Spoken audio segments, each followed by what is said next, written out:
Director হিসেবে নির্বাচন করছি এবং ডিরেক্টর নির্বাচন করার পরে আমার পরবর্তী পদক্ষেপ কী হবে, যারা ক্রিকেট বোর্ডের যারা পরিচালক হবে, পরিচালনা পরিষদ হবে, তাদের উপর নির্ভর করছে অনেক কিছু। আর এই গত 4 মাসে যে আমার অভিজ্ঞতা আছে, সেই অভিজ্ঞতাটা আমি বাংলাদেশ ক্রিকেট বোর্ডের যে সম্মানিত 10 জন ডিরেক্টর ছিলেন তাদের সম্পূর্ণ পুরোপুরি সহযোগিতা প্লাস ক্রিকেট বোর্ডে যারা কর্মকর্তা আছে সকলের সহযোগিতায় আমরা বেশ কিছু সাফল্য পেয়েছি। এর মধ্যে একটা সাফল্য বলতে পারেন, বাংলাদেশ জাতীয় দল, ছেলেদের জাতীয় দল T20 4টা টানা সিরিজ জিতেছে। আমরা দুর্ভাগ্যবশত এশিয়া কাপের ফাইনাল যেতে পারিনি। আমাদের মেয়েদের দল প্রস্তুতি নিয়ে বিশ্বকাপ খেলা শুরু করেছে। আমাদের আন্ডার-19 জিম্বাবুয়েতে ট্রাই নেশন চ্যাম্পিয়ন হয়েছে।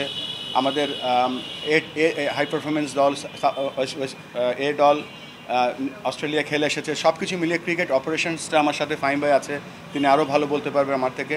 সেটা একটা সাফল্য।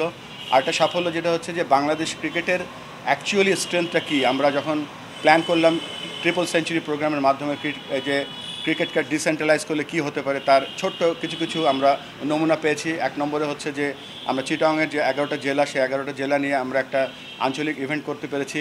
সেখানে সেটা সাফল্য আমরা অনেক পেয়েছি। সেটা ছিল ওয়ান অফ টেস্ট কেস। আমরা অনূর্ধ্ব 16 এবং 19-এর আমরা রাজশাহী বিভাগ নিয়ে একটা ইভেন্ট করেছি। আমরা জেলায় যে 64টা জেলার প্রায় অর্ধেক কোচদেরকে আমরা অলরেডি নতুনভাবে গেম ডেভেলপমেন্ট ডিপার্টমেন্টের মাধ্যমে আমরা তাদেরকে আপগ্রেড করেছি। রোজকার সাধারণ খাবার এখন হবে অসাধারণ। প্রাণ স্বাদের মশলা, স্বাদ বাড়ায়, ঘ্রাণ ছড়ায়। আমরা লেভেল 3 বাংলাদেশ ইতিহাসে কখনো হয়নি, লেভেল 3 একটা কোচিং কোর্স করিয়েছি।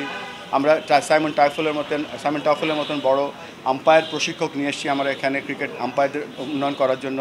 আমরা ম্যাচ রেফারি উন্নয়ন করছি। আমরা টনি হেমিন্সকে নিয়েছি এখানে গ্রাউন্ডস ডেভেলপমেন্ট করার জন্য। আমরা কিউরেটরদের জন্য একটা কোর্স করেছি। সবথেকে ইম্পর্টেন্ট যে আপনারা জানেন যে ক্যাটাগরি 3-তে যেই সংস্থাগুলো আছে তাদের জন্য একটা লেভেল A কোচিং কোর্স করিয়েছি আমরা।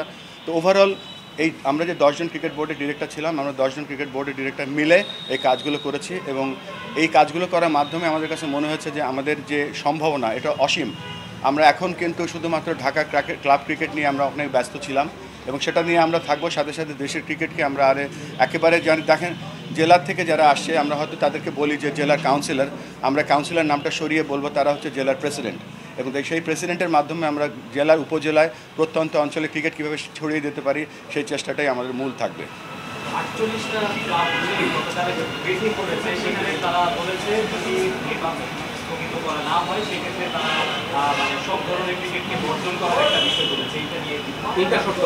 হ্যাঁ, সেখানে এটা আমাদের হাতে কিছুই নেই, এটা নির্বাচন কমিশন এবং আপনারা জানেন যে মাননীয় জজ বা ঢাকা আমাদের যে জুডিশিয়াল ডিপার্টমেন্ট সেখানে তারা গিয়েছে, সেটা আমাদের হাতে কিছু করার নেই।